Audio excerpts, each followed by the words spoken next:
سلامتنا تقبلوا زخبركم تعزبتنا كمية تمسيو أسمرا كابز مدبر استوديو إيري تي في زيناوي من سنادونا نفل مالونا فلما جن حبريتالونا أغلقلو تلفزيون إيرترا كابتاش عايك 11 كفل نزمهارو تمهارو كابت بحر ربع شومون تميازيا تمرتب تلفزيون يجمبر كم زلونا حبرنا كلهم زملكتهم تمهارو علتاوي مالت بزيكا كلام سنبت كاب ساعة 11 كن مقطري بقدامي مسمر ككتاتلو نعدم باركس نلوم سولس شوعة ميازيا ساعة 9 مشت استرالوه زيانات وشتن وزعن حيزلكم قريبا زلخو ليديا تخلى مريمي كسافت أميك تكتاتلونا بخبرنا عدمكو كم تلمود أرست زينا كقدم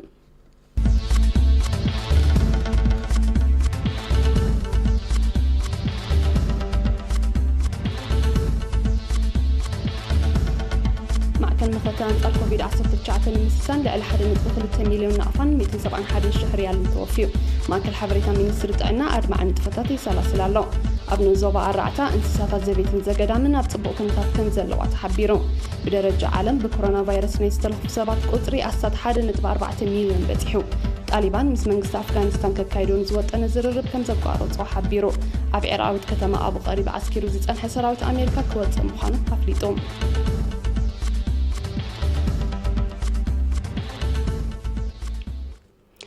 كابنا بن إيرتراز نطفا ناي مغعازيا حزب منقدتات اير كاب 25 مغابيت فرقليتي نطفتاتن كم تقارص زذكريو ازي نخلت سمون زصنع اغدا بت بحد ميازيا زوص ممرحي تتكيلو بزعبا زوص مزخاخري يساب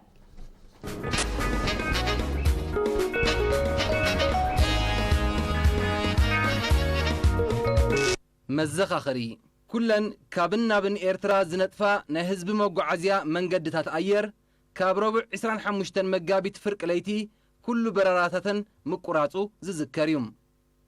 اتشعز وص ممرحي كساب كالا حبريتا زوهاب اتاغدا نخلت سمون كم زصنع انصير نيروم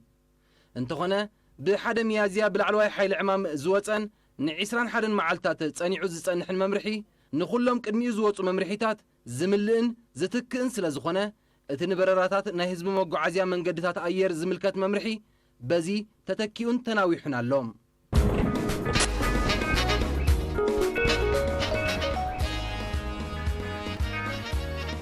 مع كان مختان صار كوفيد 19 مسسان لعلى حد نتبكل مليون نقفة 271 شهر ريال كالا عينتا وحاجزن توفيلو نستوى هذا زينا وطبطب سامسون هايل كاروباي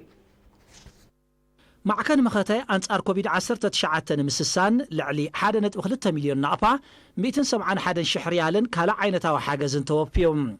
بمسرت كاب منيستر طعنا زبصحن حبريتا بيت صحفت افتاء اسلاماو غدياتن 1 مليون نقفة وننت تكالاس مرا الكتريك مالت سيمنس اتو تخله قبر مدهنن ويزرو يوديت برختن 50 شح نقفة أفريقيا مكراي مكينا 50 شح نقفة كمون سدلابيت اتو برهانه تخالو ولد يوحنس كبسمرا 30 شح نقفة ابركيتوم بزي كازي اتو يسيف كيداني مسبعلت بيتو ويزرو سجن جزائي 10 شح نقفان 200 خبرتان نباريت اسمرا ويزرو زمزم راجع أحمد 10 شح نقفة بطرا جنزب كوفيان كلها كم مرأي حداو متحققازن متحلاين بهال حزب إيرترا دما اب جزء زركبو تخاريت سدرابيتات از حمام كاب إيرترا حساب زطف بناصه قمطو افقيدنا اللوام بتمساسالي محبر تملستي إيرتراويان كاب سمين أمريكا 10 شح نقفة سماها قلت زيدا ليت زيغا خبس مرا 5 شح نقفة محبر حارستوت أفريت نهب زوا مأكل كلتهن تال معار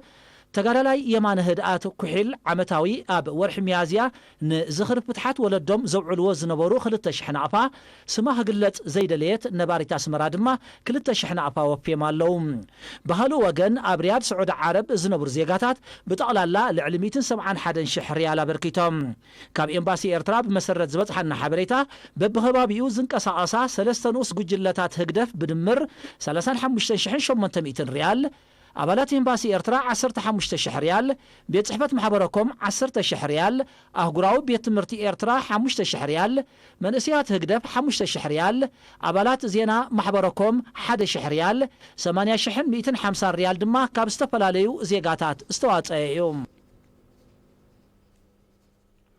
مينستر طعنا مسكونتات لبدا حمام كورونا فيروس بزت اساسر نهزبي حبريتان مهابن كاب هزب حبريتان مقبالن حدا ماكل اقيملو درون ادمع نطفتات يسالاسل كمزلو كفل التخايللو غازيطنيا رنايت كبري هوتن زدالو تصبصاب يوناس ابراهام كاوربايو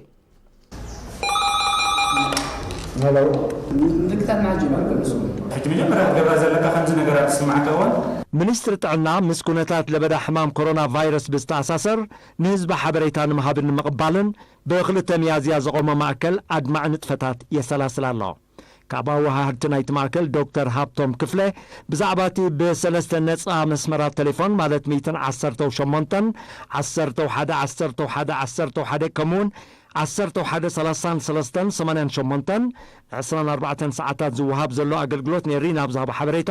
እቲ ስራሕ ኣብ 4 እብረታት ብዝተመቃቀሉ 18 ሰባት ይዕመም ከም ዘሎ ኣብሪሁ ዝኾነ ሕቶ ይኹን ርእቶ ሓበሬታ ይኹን ሶም ክሕቡና ንሕና ክንህቦም ክንከንሃባን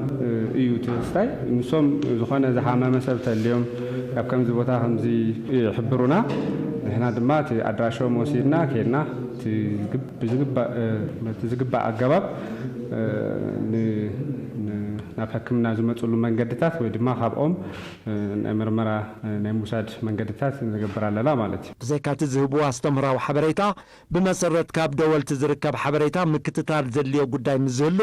ምዝምልከቶም ኣካላት ብምውሃድ ሓገዛት ኣብ ምግባር ብዕቱብ ይስራሕ ከም ዘሎ ኣረዲዩ ኣብቲ ኣገልግሎት ዝነጥፍ ዘሎ ፋርማሲስት ሙልጌታ ርእሶም ብግድው ኣብ ሓደ መዓልቲ ካብ 300 ክሳብ 400 ፃውዒት ከም ዝቕበሉ ንዝተቐበልዎ ሓበሬታ ድማ ከከም ኣገዳስነቱን ቀዳምነታቱን ከም ዝምዝግብዎ ከም ዝከታተልዎን ከም ዝምስርሕዎን ብምብራህ ቅጽበታዊ ምላሽ ንዘድልዮ ድማ ከም ዝምልስሉ ሓቢሩ ኣብዚ ሰዓት እዚ ሕጂ እቲ ቀንዲ ካብቲ ህዝቢ እንደልዮ ነገር እንታይ እዩ ብመጀመርያ ነብሲ ክዕቅብ ሕጂ እዚ ሰዓት እዚ ኣነ ከምድላዩ ዝኾነሉ እዋን ኣይኮነን ኣነ ከም ምርጫይ ዝኸደሉ እዋን ኣይኮነን ምርጫይ ንኻልኦት ንጥዕና ናይ ብዙሓት ሰባት ዝትንክፍ ካብ ኮነ ኣነ እንታይ ኣገብር ዘለና ማለት እዩ ንኹሉ እቲ ማሲ ሓበራዊ ምርጫይ ንክንክተል ዘለና ኣይንንቀሳቐስ ክንከይድ የብልናን ካብ ገዛና ክንወፅእ የብልናን ኣብ ገዛና ክንፀንሕ ኣለና እንድሕዳ ተባሂሉ ሰብ ኣብ ገዝኡ ንምፅናሕ ካብ ሰባት ትፍንቲቱ ንምንባር ክለምዶ ኣለዎ ክገብሮ ኣለዎ ማለት እዩ እዚ ናይ ብሓቂ ውግእ እዩ ስለዚ ነዚ ነገር እዚ ከኣኒ ተጠንቂቕና ናይ ብሓቂ ዲስፕሊን እንድሕዳ ዘይገጢምናዮ ክኸውን ኣይክእልን ስለዚ ንሕና እንድሕዳ ካብ ሰባት ክንምሃር ዘይክኢልና ነቲ ትምህርቲ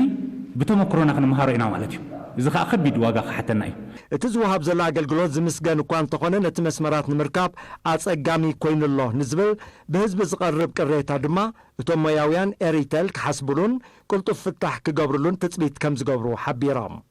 እዚ ከምዚ ኢሉ እንከሎ ሕውነት ብዝብል ስም ዝተኣኻኸቡ ስፖርታውያን መንእሰያት ብወለንቶኦም ኣብ ቀፅሪ ሚኒስትሪ ጥዕና መሕፀቢ ኢድ ጎማታት ኣብ ምስራሕ ይነጥፉ ኣለዉ እዞም ነሰናይ ተግባር ካብ ዘበገሱ ሰሙን ኣሕሊፎም ዘለዉ መንእሰያት ካብ ዝተፈላለዩ ቦታታት ብዝተኣከበ መዕረቒ ጎማታት ዝሰርሕዎ መሕፀቢ ኢድ ብመገዲ ሚኒስትሪ ጥዕና ንዝተጸንዓ ጽጉማት ስድራ ቤታት ክዕደል ምዃኑ ተፈሊጡ ኣሎ ኣብ ንዞባ ፎሮ ብመንግስትን መራሕቲ ሃይማኖትን ዝወፁ መምርሒታት ብምልኣት ብምትግባር ካብ ሳዕቤናት ሕማም ኮሮና ቫይረስ ንምድሓን ዝካየድ ፃዕሪ ኣድማዓነት ንክህልዎ ኣመሓደርቲ ከባቢ ኣነባበርቲ ዓድን ተሰማዕነት ዘለዎምን ዕቱብነት ከርእዩ ይሕተቱ በብእዋኑ ዝወፁ መምርሒታት ንምትግባር ኣብ ምምሕዳራት ከባቢ ማልካ ሮብሮብያ ዙላ ኣፍታ ኢራፋይልን ፎሮን ዝቆማ ኮሚቴታት ብዝገብርኦ ዘለዋ ምክትታል ዝዓበየ ክፋል ናይቲ መምርሒታት ይትግበር እኳ እንተሎ ሓሓሊፉ ሸለልትነትን ጥሕሰትን ይርአ ስለ ዘሎ ግዳ ዕቱብነት ክህሉ ይግባእ ኣብ ሓውሲ ከተማ ፎሮን ኣብነት ምንቅስቃስ ኮድ ሓደ ዝሰቐላ ናይ ገዛ መካይን ብለይቲ ከይተረፈ ይንቀሳቐሳ ከም ዘለዋ ክሳብ ሰዓት 8 ምሸት ክሰርሓ ዝተፈቐደለን ትካላት እውን ክሳብ ሰዓት 9 ፈርቓን የምስያ ምህላውን ካሜራ ኤሪና ኣብቲ ንእዞባ ሰኒዳቶላ ብዘይካዚ ኣብ ትካላት ማሕበራዊ ኣገልግሎት ቅጥዒ ማሕበራዊ ምፍንታት ይጠሓስ ከም ዘሎ ክፍለጥ ተኻኢሉ ኣሎ ንምቁፅፃር ዋጋታት ሓለኽቲ ብዝምልከት ግና ኣብ ዝሓለፈ ሰሙን ወሰኽ ተራእዩ እኳ እንተነበረ ሓይሊ ዕማም ንእዞባ ኩለን ትካላት ዝጥቀማሉ ዝርዝር ዋጋ ብምውፃእ ዕዳጋታት ከም ዝረጋጋእ ገይሩሎም ኣብ ዞባ ደቡባዊ ቀይሕ ባሕሪ ንዞባ ኣራዕታ ምስ ዘሎ ህጡር ክራማት መግሃጫ ልዕሊ ዝኾነ እዋን ብምልምዑ እንስሳታት ዘቤትን ዘገዳምን እኹል ዝብላዕን ዝስተን ስለ ዝረኸባ ኣብ ፅቡቅ ኩነታት ጥዕና ከም ዘለዋ ተሓቢሩ ሎሚ ዓመት ኣብ መላእቲ ንዞባ ብዝሃረመ ፅቡቅ ዝርግሐ ዝነበሩ ዝናብ ኣግራብ ጠጢዖም እኹል ሳዕሪ እውን ብምብቃሉ ምስ ምምላእ ራሕያታት ተደሚሩ ጥሪቶም ብቐረባ ዝብላዕን ዝስተን ከም ዝረኸባ ዝገለጹ ጓሶት ኣብ ምውሓስ ቀረብ ፀባን ስጋን ውፅኢት ፀባን ነበርቲ ንዞባ ብሓፈሻ ሓውሲ ከተማ ጢዖ ድማ ብፍላይ ኣብ ምምላእ ልዑል ኣስተዋጽኦ ይገብራ ከም ዘለዋ ገሊጾም ናብ ጎላጉል ንዞባ ኣራዕታ ወሪደን ዘለዋ ዝበዝሓ እንስሳታት ዘቤት ኣግማል ጠለበጊዕን ኣእዱግን ካብ እንስሳታት ዘገዳም ድማ ሰገን ኢራብን ኣድጊ በረኻን ምዃንን ክፍለጥ ተኻኢሉ ኣሎ ጥሪት ቅድሚ ሕጂ ንዝብላዕን ዝስተን ኣርሒቐን ክኸዳ ይግደዳ ብምንባረን ኣደዳ ድኻም እናኾና ዝህብኦ ምህርቲ ከምቲ ዝድለ ከም ዘይነበረ ዝሓበሩቶም ጓሶት ናይ ሎማ ዓመት ክራማት ንዕኦምን ንጥሪቶምን ምቹእ ከም ዘሎ ሓቢሮም ንሳቶም ኣብ መወዳእታ ኣብቲ ንዞባ ክህነፃ ዝተባህላ ዲጋታት ዝቃለጠፋሉ ኩነታት ክፍጠር ተላብዮም ሚኒስትሪ ጥዕና ህዝብን መንግስትን ኤርትራ ለበዳ ሕማም ኮሮና ቫይረስ ንምክልኻል ንዘካይድዎ ዘለዎ ጻዕሪ ንምድጋፍ ካብ ውሽጢ ሃገር ሓገዝ ከበርክት ንዝደሊ እዚ ዝስዕብ ሓበሬታ ኣውፂሎ ህዝብን መንግስትን ኤርትራ ነዚ ሕማም ንምክልኻልን ምቁፅጻርን ንዘካይድዎ ዘለዉ ጻዕሪ ንምድጋፍ ካብ ውሽጢ ሃገር ሓገዙ ብገንዘብ ከበርክት ንዝደሊ እዚ ዝስዕብ ናይ ባንክ ሕሳባት ኣብ ሃገራዊ ባንኪ ኤርትራ ተኸፊትሎ ሓደ ብናቕፋ ንዝሕግዞ EPFC-19 ኣካውንት ናምበር ቁጥሪ ሕሳብ 120-101-653 ክልተ ብዶላር ኣሜሪካ ንዝሕግዙ EPFC-19 ኣካውንት ናምበር ቁጥሪ ሕሳብ 120-122-42 ሰለስተ ብዩሮ ንዝሕግዙ EPFC-19 ቁጥሪ ሕሳብ ኣካውንት ናምበር 120-136-66 ብዓይነት ክሕግዙ ንዝደልዩ ድማ ብቁጥሪ ፋክስ 12-28-99 ወይ ድማ ብኢሜይል mizanmuse@gmail.com ናብ ሚኒስትሪ ጥዕና ክልእኩ ይኽእሉ ሚኒስትሪ ጥዕና ክትከታተሉ ዝፀናሕኩም ዜናታት ውሽጢ ሃገር ነይሩ ክቡራት ተዓዘብትና ድሕሪ ዝሓፀረ መሰጋገሪት ኣህጉራዊ ዜናታት ሒዘ ክምለሰኩም እየ ምሳና ፀንሖም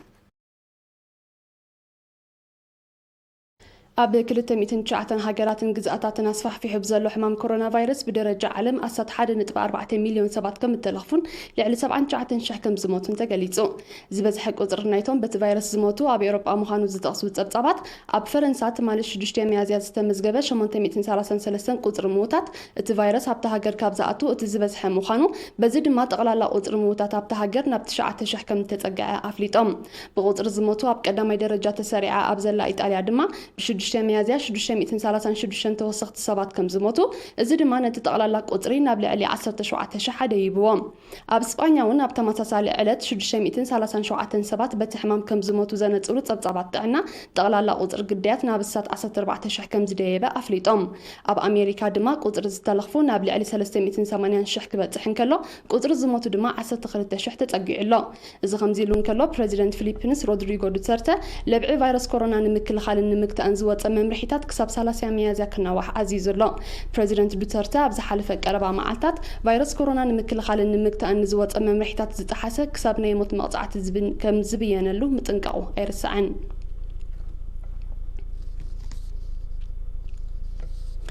ዕጡቕ ጉጅለ ጣሊባን ብጉዳይ ምልዋጥ እሱራት ምስ መንግስቲ ኣፍጋኒስታን ከካይደ ወጢኑ ንዝነበረ ዝርርብ ከም ዘቋርጾ ኣፍሊጡ እቲ ዕጡቕ ጉጅለ ኣብቲ ፍረ ዘይብሉ ክብል ዝገለጾ ርክብ ከም ዘይሳተፍ ብምሕባር እቲ መደብ ንዘይተወሰነ ግዜ ከወንዝፎ ምዃኑ እዩ ገሊጹ ዘሎ ጣሊባን ቀንዲ ምክንያት ናይቲ ስጉምቲ እኳ ብንጹር እንተዘይሓበረ ኣሜሪካ እሱራት ንምልቃቕ ንዝካየድ ዘሎ ጻዕሪ ተዓናቕፎ ከም ዘላ ክወቅስ ጸኒሑ ብጣሊባን ዝተወስደ ስጉምቲ ነቲ ኣብ ኣፍጋኒስታን ዘሎ ኩነታት ዘጋድድ ኣሜሪካ ሰራዊታ ንምውፃእ ንዝተበፅሐ ስምምዕ ድማ ዘጓናድብ ምዃኑ መንግስቲ ኣፍጋኒስታን ሓቢሩሎም መንግስቲ ኣፍጋኒስታን ጉዳይ ምልዋጥ እሱራት ንምዕዋት ኣበርቲዑ ክሰርሕ ምዃኑ ገሊጹ ኣሎ ወከልቲ ጣሊባን መስርሕ ምልዋጥ እሱራት ንምብጋስ ዝሓለፈ ወርሒ መጋቢት ናብ ከተማ ካቡል ከም ተጓዓዙ ዝፍለጥ ኮይኑ መንግስቲ ኣፍጋኒስታን ኣብ ሰሙን እዚ 100 ኣባላት ናይቲ ጉጅለ ክፈትሕ ኣምሳይኡ ድማ ኣብ ትሕቲ ጣሊባን ዝጸንሑ 20 ኣባላቱ ክፍትሑ መደብ ከም ዝነበሩ እዩ ዝግለጽ ኣብ መንጎ መንግስቲ ኣፍጋኒስታንን ጣሊባንን ክካየድ ዝኽእል ምልዋጥ እሱራት ክልቲኦም ወገናት ናይ ገጽ ንገጽ ርክብ ከካይዱ ባይታ ዘጣጥሕ ምዃኑ እዩ ዝጥቀስ ኣሜሪካን ጣሊባንን ኣብ መወዳእታ ወርሒ ለካቲት ዝኸተምዎ ስምምዕ ኣሜሪካ ሰራዊታ ካብቲ ሃገር ክትስሕብ ጣሊባን መጥቃዕትታቱ ከቋርፅን ኣብ መንጎ መንግስቲ ኣፍጋኒስታንን እቲ ዕጡቕ ጉጅለን ድማ ምልውዋጥ እስራት ክካየድን ዝብል ይርከቦ እቲ ስምምዕ 18 ዓመታት ንዝቑፀረ ወተሃደራውን ጸጥታውን ቅልውላው ኣፍጋኒስታን ሰላማዊ መዓልቦ ክገብር እዩ ትፅቢት ጸኒሑ መንግስቲ ጃፓን ሕማም ኮሮና ቫይረስ ንምክታእ ካብ ሎሚ 7 ሚያዝያ ንወርሒ ዝጸንሕ ሕጹጽ ናይ እዋን ሓደጋ ድንጋገ ኣዊጁ ዕላማ እዚ ክሳብ 6 ጎንበት ዝቕጽል ድንጋገ ዝምልከቶም ኣካላት መንግስቲ ነቲ ሕማም ንምክታእ ህዝቢ መምርሒታት መንግስቲ ክኽብር ጸቕጢ ክገብሩ ከምኡውን ትካላት ክዓጽው ዘፍቅድ እዩ ይኹን እምበር እቲ ስጉምቲ ዝያዳ ንቕሓት ንምብራኽ ዝዓለመ ምዃኑ ቀዳማይ ሚኒስተር ሺንዞ ኣበ ኣፍሊጦም እቲ ተኣውጁ ዘሎ ድንጋገ ርእሰ ከተማ ቶኪዮ ኣብ ትርከበን ዓበይቲ ከተማታት ጃፓን ክትግበር ምዃኑ ተገሊጹሎ እዚ ከምዚ ኢሉ እንከሎ መንግስቲ ጃፓን ብሰንኪ እቲ ሕማም ንዝስዕብ ማሕበረ ቁጠባዊ ክሳራታት ንምቅላል ኣስታት $1 ትሪልዮን ቀሪቡ ከም ዘሎ ሓቢሩ ኣብ ጃፓን ብኮሮና ቫይረስ ብጠቕላላ ልዕሊ 3900 ሰባት ክልከፉን ከለው 92 ከም ዝሞቱ ጥዕናዊ ጸብጻባት ሃገር የነጽሮም ናይ መወዳእታ ዜና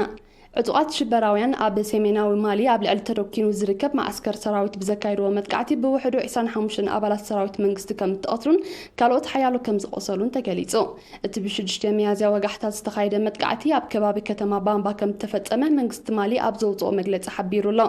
ብዝተኻየደ ምልውዋጥ ተኽሲ ብ10ታት ዝቑጸሩ ካብቶም ሽበራውያን ከም ተቐትሉ ዝሓበሩ ኣዘዝቲ ሰራዊት ማሊ እቲ ማዕስከር ሙሉእ ብምሉእ ኣብ ትሕቲ ቁፅጥሮም ከም ዝርከብ ኣረዲኦም ዛጊት ናይቲ መጥቃዕቲ ሓላፍነት ዝወሰደ ኣካል እኳ እንተዘየለ ምስ አልቃዒዳን ዳዕሽን ጥቡቕ ምትእስሳር ከም ዘለዎም ዝግለጹ ሽበራውያን ኣብቲ ከባቢ ብብዝሒ ከም ዝንቀሳቐሱ ግን ይግለጽ